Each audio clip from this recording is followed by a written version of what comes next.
Hi there, my name is Ian, and welcome to my YouTube channel. Today, I'd like to take a look at another recent reissue from Esoteric Recordings. Camels, music inspired by the Snow Goose. The Goose is Loose, the instrumental symphonic progressive rock classic, comes packaged in Esoteric's familiar clamshell box. Included in this set are 3 discs. CD1 contains the original stereo mix mastered by Ben Wiseman. CD2 contains the 2022 remix from Stephen W. Taylor, plus the pre-Snow Goose concept outtake, Riverman. And disc 3 is a Blu-ray disc containing the original stereo mix and both Stephen W. Taylor's stereo and 5.1 surround mixes of the album. Also included is a 5.1 mix of the studio outtake Riverman. As is typical, Esoteric have reprinted Mark Powell's liner notes, which were presumably first printed in the Camel, MCA, and Decca Years boxed set. In fact, everything included in this smaller set has been previously issued in the MCA and Decca Years box. Personally, that larger set was not in the cards for me to purchase at the time, and now it is no longer in print, so I'm happy Esoteric have gone to the trouble to reissue these great mixes. It's a pity that the associated BBC in concert, as well as the Snow Goose Live at the Royal Albert Hall recordings from the box, were not included. Surely it would have driven up the price, but it would have been worth it to me. I absolutely would love to hear those concerts. Originally released in April of 1975, Music Inspired by the Snow Goose is an instrumental symphonic progressive concept album based on Paul Gallico's The Snow Goose novella. Legal threats from the author enforced the band to clumsily add the Music Inspired by tag to the title, as another musical version had already been commissioned.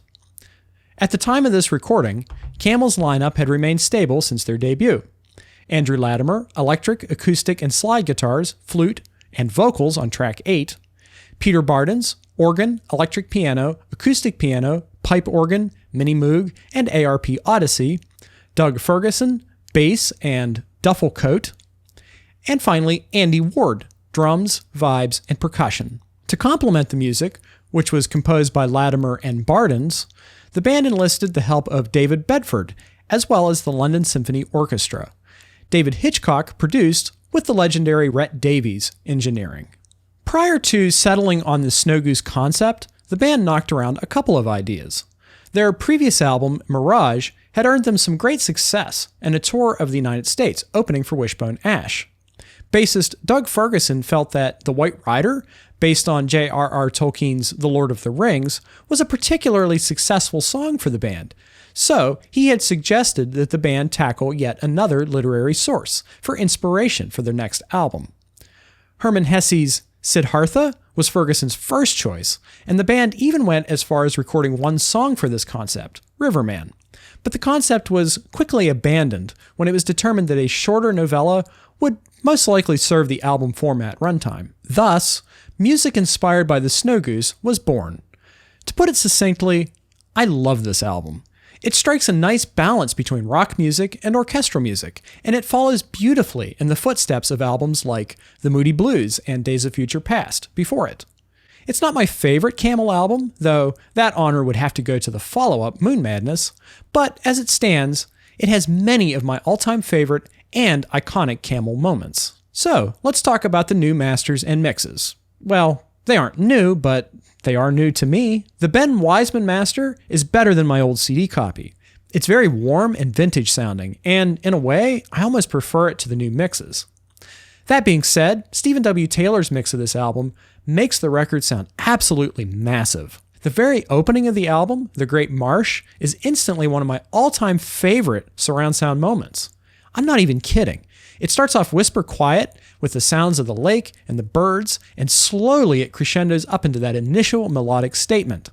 It's like the main title theme of a film, and the band and orchestra fill out the room beautifully.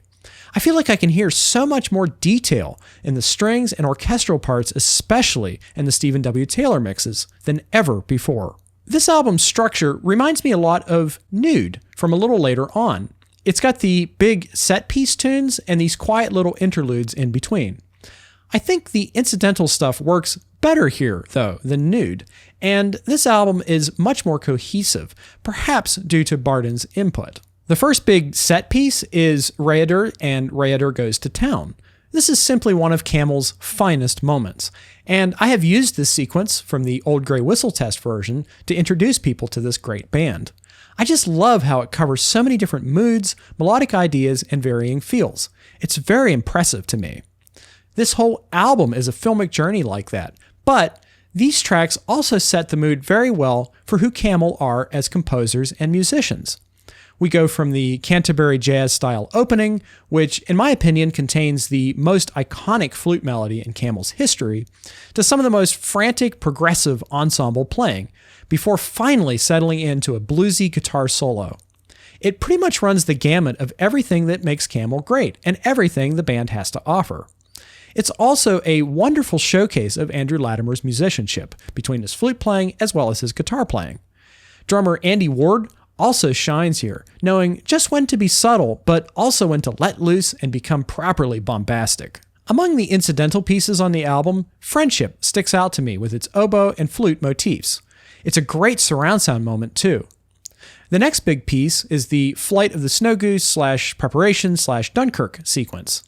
This is the climax of the album for me, with a great building marching snare repetitive momentum that explodes with yet another great Andrew Latimer guitar solo. I also absolutely love the thick as a brick style unison dynamics at the end here. The band playing the same figure together loud and then twice as soft. It's very dramatic. Also, if you check out the Moon Madness box set, there's a live version of this that just smokes. I think it's a lot better live even than on the studio record. Toward the end of the album, La Princesse Perdue starts with some scratchy strings, which very much makes me think of Birds in Flight. It's also a triumphant reprisal of one of the album's earlier themes, which works really well for me. This is an absolutely fantastic album. It's quite addicting too. It's one of Camel's very best, as well as one of the true gems of the progressive era, in my opinion. As a slight criticism, sometimes the reverb and delay choices on the drums feel a bit too modern to me. It's something I can learn to live with though, because this album is such an ideal candidate for the surround sound format. I also occasionally hear some imperfections in the recording, little scratches and the like that aren't present to my ears on the Wiseman masters. It's a subtle thing, but I feel it's worth mentioning. So there you have it. Camel's The Snow Goose joins my shelf next to Mirage, Moon Madness, and Nude. One can only hope Esoteric follows these reissues up with Camel's self-titled debut, which also had a Taylor remix on the box. And I hope at some point they consider reissuing some of the live material associated with these albums, perhaps as its own release. That would make me a very happy camper. So, for those of you who have the Camel box, what do you make of these new mixes? And for those of you who don't, are you looking to pick this up? Let me know in the comments below. The next review for me will be the highly anticipated Still Living in the Past box set from Jethro Tull, which arrived in my mailbox just this morning. So if you don't want to miss that, the only way to follow my content and my updates is to subscribe to the channel. You may also like the video. That will help the algorithms make sure that my stuff is seen by as many people as possible. But till then, I'll see you later.